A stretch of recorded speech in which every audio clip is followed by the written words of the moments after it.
سب سے بڑے خوف ہے تو اللہ نے ان خوف کو دور کرنے کے لیے وہ تینوں چیزیں اپنے ہاتھ میں رکھ لی ہیں. موت کا خوف، زندگی موت اللہ کے ہاتھ میں قرآن میں.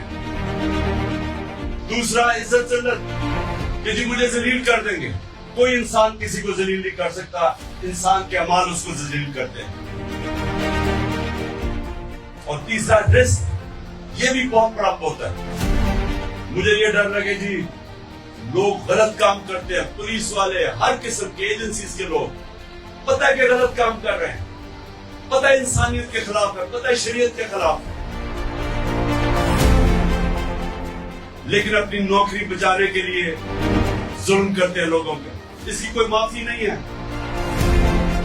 اگر آپ یہ سمجھتے ہیں کہ آپ دیکھ رہے ہیں کہ وہاں عورتیں بچے کھڑے ہیں، ان کے اوپر ٹیئر گیسنگ کر رہے ہیں اور مار رہے ہیں، شیلز مار رہے ہیں عورتوں کو، اور سمجھتے ہیں کہ جی مجھے تو آرڈر ملا تھا، اس کا کوئی معافی نہیں ہے.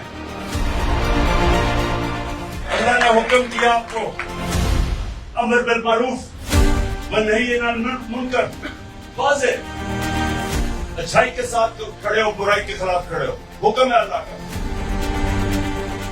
تو اس لیے یہ جو تین ہے، ذلت کے، نوکری نہ چلی جائے، موت کا خوف، اس کی وجہ سے لوگ غلام بن جاتے ہیں.